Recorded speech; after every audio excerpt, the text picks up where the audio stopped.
Innal hamdalillah nahmaduhu wa nasta'inuhu wa nastaghfiruh wa na'udzu billahi min syururi anfusina wa min sayyiati a'malina may yahdihillahu fala mudilla lahu wa may yudlil fala hadiyalah. Asyhadu an la ilaha illallah wahdahu la syarika lah wa asyhadu anna Muhammadan abduhu wa rasuluh wa safihu min khalqihi wa khaliluh ballagur risalata wa adal amanata wa nasahal ummah wa kasyafa Allah bil gummah tarakan ala mahajjatil bayda lailuha kanahariha la yazigu anha illa halikun.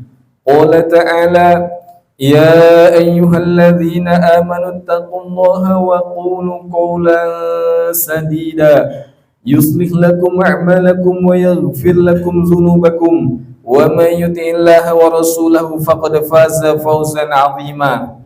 Wa qala aidan ya ayyuhan nasu taqu rabbakumul ladzi khalaqakum min nafsin wahidah wa khalaqa minha zawjaha wa bassa minhuma rijalan katsiran wa nisaa'a wattaqullaha alladzi tasaaluna bihi wal arham innallaha kana 'alaikum raqiba. Amma ba'du fa inna asdaqal haditsi kitabullah wa khairal hadi hadi Muhammadin sallallahu alaihi wasallam wa syarrul umuri muhdatsatuha wa kullu muhdatsatin bid'ah wa kullu bid'atin dhalalah wa kullu dhalalatin finnar. Fa ya ayyuhal hadirun usikum wa nafsi bi taqwallahi faqad fazal muttaqun.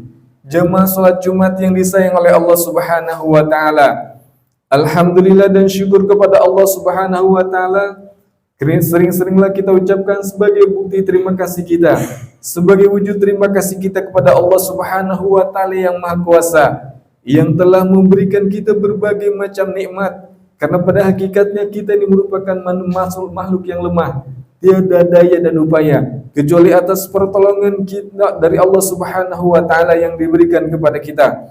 Termasuk hadirnya kita siang hari di sini, itu merupakan bentuk dari karunia Allah, bukan karena kuatnya kita, bukan karena hebatnya kita, tapi Allah memberikan karunia-Nya, nikmatnya kepada kita, sehingga kita dimudahkan langkahnya untuk hadir di tempat ini, karena di sana juga banyak orang-orang yang melalaikan ibadah Jumat ini.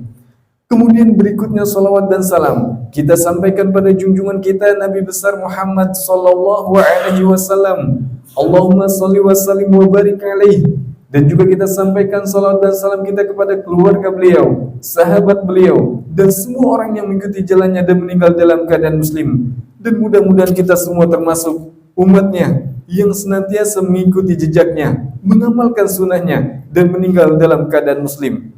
Hadirin kaum muslimin yang berbahagia, pertama-tama khatib berwasiat khususnya untuk diri khatib pribadi dan umumnya untuk jamaah semua, agar senantiasa meningkatkan ketakwaan kita kepada Allah Subhanahu wa taala dengan sebenar-benarnya takwa, yaitu menjalankan apa yang diperintahkan oleh Allah Subhanahu wa taala dan Rasulnya, dan menjauhi apa yang dilarang oleh Allah Subhanahu wa taala dan Rasulnya. Hadirin kaum muslimin rahimakumullah, tinggal menghitung hari kita akan menghadapi hajatan besar bangsa Indonesia, yaitu pemilihan umum yang akan dilaksanakan tanggal 14 Februari hari Rabu tahun 2024. Kita akan memilih pemimpin kita 5 tahun yang akan datang. Momen yang krusial, momen yang penting sekali, karena nasib bangsa Indonesia 5 tahun ke depan akan kita tentukan di tanggal tersebut. Namun sayangnya, ada sebagian orang kemudian memandang pemilu ini dengan pandangan yang tidak ada harganya sama sekali, tidak ada pentingnya sama sekali. Ada yang mengatakan, ngapain saya ikut pemilu? Lebih baik saya istirahat di rumah rebahan daripada capek ikut antrian dalam pemilihan. Ngapain saya ikut pemilu? Lebih baik saya jualan, saya kan pedagang. Kalau nggak dagang nggak dapat pemasukan. Kalau saya ikut pemilu berarti saya nggak berdagang, sehingga saya kekurangan pemasukan. Lebih baik saya dagang dapat pemasukan daripada harus pemilu. Lagian suara saya kan cuma satu. Kalaupun saya tidak ikut dalam pemilihan, maka ini tidak terlalu berpengaruh kepada hasil pemilihan. Hadirin yang dirahmati oleh Allah Subhanahu wa taala, ada orang seperti ini dan pemahaman ini harus diluruskan. Kenapa demikian? Karena kita ini dalam pemilu punya hak satu suara, siapapun dia, mau dia rumahnya besar, rumahnya kecil. Kemudian juga Apakah dia bersekolah sampai ke tingkat yang tinggi, atau dia nggak pernah sama sekali? Apakah dia orang biasa atau pejabat?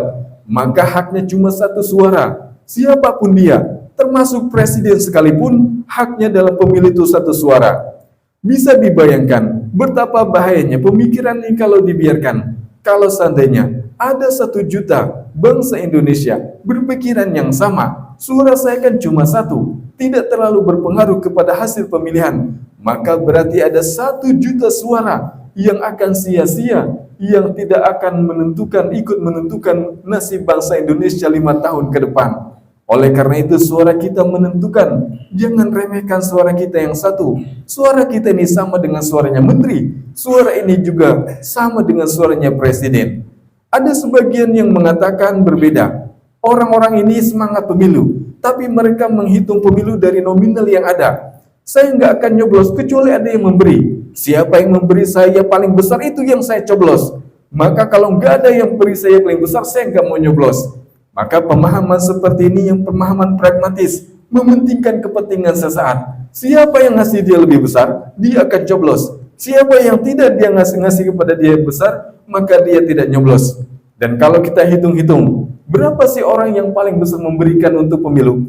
Maka paling besar biasanya 500. 500 dibagi 5 tahun, dibagi 12 bulan, maka sebulannya mungkin cuma dapat 8 ribuan. Jualan Salome, untungnya lebih besar daripada mendapatkan kepentingan sesaat, uang yang diberikan oleh sebagian orang yang mereka hanya mementingkan diri mereka sendiri. Maka ini merupakan sirkulasi yang tidak baik. Kenapa? Ada orang mau milih harus mendapatkan sesuatu, mendapatkan nominal yang paling besar. Kemudian orang calonnya terpaksa mengeluarkan nominal. Sehingga kalau mereka terpilih dan mendapatkan amanah sebagai perwakilan rakyat yang duduk di DPRD maupun presiden dan wakil presiden, maka pertama kali yang akan dipikirkan kalau mereka mendapatkan amanah tersebut, tidak ada kepentingan warganya yang akan diperjuangkan, tapi kepentingan dirinya. Saya dulu sudah keluar banyak waktu ke pemilu, maka inilah saatnya saya mengembalikan modal-modal saya yang saya sudah keluarkan ketika di pemilu.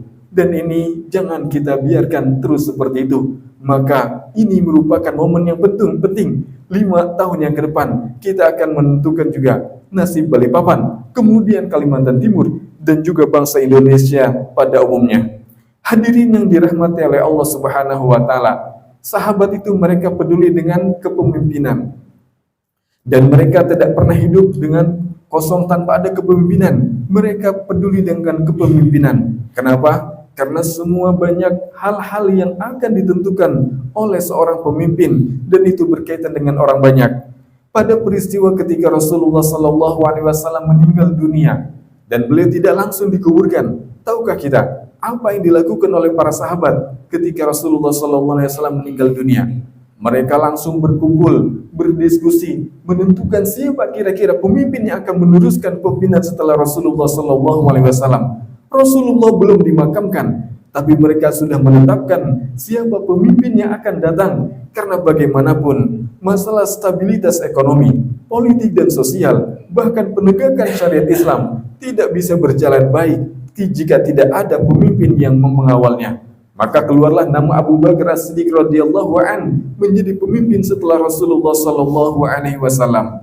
Kemudian dalam riwayat Abu Daud, beliau pernah meriwayatkan Rasulullah sallallahu alaihi wasallam pernah bersabda, "Idza kharaja salasatun fi safarin falyu'ammir ahadahum." Kalau ada 3 orang keluar dalam satu perjalanan safar, maka jadikanlah salah satu di antara mereka sebagai amirnya. Jumlahnya sedikit, hanya sekedar safar saja, tapi Rasul memberikan arahan pentingnya menetapkan pemimpin dalam safar tersebut. Kenapa? Sehingga ketika terjadi problem di jalan, atau misalkan mau belok kiri, belok kanan, atau berhenti di mana, maka ini yang akan memutuskan adalah pemimpin. Apalagi kalau skalanya lebih besar, warga Balikpapan, Kalimantan Timur, dan bangsa Indonesia. Hadirin kaum muslimin yang dimuliakan oleh Allah Subhanahu wa Ta'ala. Terus bagaimana kita tuntunannya dalam memilih pemimpin yang akan datang? Maka kaidahnya sederhana. Kalau ada yang calon muslim, kemudian tidak muslim, maka sebagai muslim kita harus memilih calon yang muslim. karena kita merupakan berwala kepada orang-orang yang seiman dan seakidah dengan kita. Dua-duanya calonnya muslim, Pak. Mana nih yang kita pilih? Tapi satunya baik, satunya buruk. Maka kita dahulukan yang muslim yang baik daripada muslim yang buruk. Dua-duanya baik, Pak. Tapi mana yang kita pilih? Dua-duanya juga muslim. Maka kita dahulukan yang muslim yang lebih baik daripada muslim yang baik saja. Kalau yang terakhir misalkan, dua-duanya muslim tapi dua-duanya buruk, mana yang kita pilih? Maka pilihlah yang sedikit keburukannya daripada yang banyak buruknya. Jadi kaidahnya sederhana. Kemudian apa hukum golput dan mereka menganggap remeh pemilu ini? Ada fatwa dari MUI yang dikeluarkan di Padang Panjang tahun 2023. Beberapa poin butir yang dihasilkan diantaranya adalah: yang pertama, pemilihan umum dalam pandangan Islam adalah upaya untuk memilih pemimpin atau wakil yang memenuhi syarat-syarat ideal bagi terwujudnya cita-cita bersama sesuai dengan aspirasi umat dan juga kepentingan bangsa. Poin yang kedua, memilih pemimpin nasbul imam dalam Islam adalah kewajiban untuk menegakkan imamah dan imarah dalam kehidupan bersama.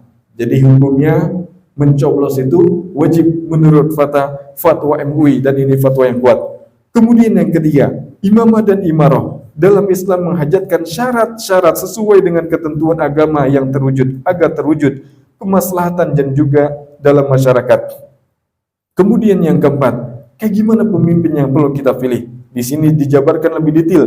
Memilih pemimpin yang beriman, bertakwa, jujur, sidik, terpercaya, amanah, aktif dan aspiratif, tabligh, mempunyai kemampuan fatonah, dan memperjuangkan kepentingan umat Islam. Hukumnya adalah kewajiban. Dan poin yang terakhir, memilih pemimpin yang tidak memenuhi syarat-syarat sebagaimana disebutkan di dalam butir keempat. Tadi disebutkan ciri-cirinya, karakternya. Maka dan itu dengan sengaja atau dengan sengaja tidak memilih padahal calon yang memenuhi syarat, ada yang memenuhi syarat, maka hukumnya adalah haram. Jadi calonnya ada, kemudian karakternya juga sesuai, dan dia tidak peduli, punya kepentingan sendiri dan lain sebagainya, maka hukumnya adalah haram. Hadirin yang dirahmati oleh Allah Subhanahu wa taala, dulu ada orang menfatwakan pemilih itu haram, dan seiring berjalannya waktu, orang-orang tersebut sekarang dan hari ini mulai merubah ijtihadnya.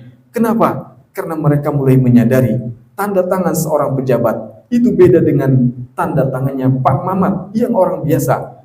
Pejabat itu tanda tangannya. Kalau yang di bawahnya 700 jiwa sebagaimana warta Balikpapan, maka satu kebijakannya akan mempengaruhi 700 jiwa. Kalau yang dipimpinnya Indonesia yang jumlahnya 250 juta jiwa, maka satu tata tangannya akan mempengaruhi dan akan mengikat 250 juta bangsa Indonesia. Sehingga memang mereka ini orang yang berbeda, yang harus dipegang. Kepemimpinan ini harus dipegang oleh orang baik, oleh orang yang soleh, dan mementingkan rakyat pada umumnya. Hadirin yang dirahmati oleh Allah Subhanahu wa taala, heran ada orang yang mereka tidak ikut prosesnya, tidak peduli dengan pemilu, tapi mereka orang yang paling banyak protesnya. Heran, ada orang yang tidak peduli dengan pemilu, tapi mereka merupakan orang-orang yang juga banyak sering mengeluhnya. Maka oleh karena itu kita harus berkontribusi, manfaatkan momen 5 tahunan ini yang akan ada ini. Tinggal menghitung hari, itu semuanya kita menyalurkan pilihan kita kepada orang-orang yang tepat, orang-orang yang benar, dan terutama kita harus mengenal mereka. Barakallahu li wa lakum fil Qur'anil azim wa nafa'ani wa iyyakum bima minal ayati wa dzikril hakim. Qultu mas sami'tum wastaghfirullahal azim fastaghfiruh innahu wal ghafurur rahim. Allahumma shalli wa sallim wa zid wa an'im wa taqabbal wa barik bi jalalika wa kamalika ala ashrafil ibadi sayyidina wa maulana Muhammadin wa صحابة رسول الله أجمعين.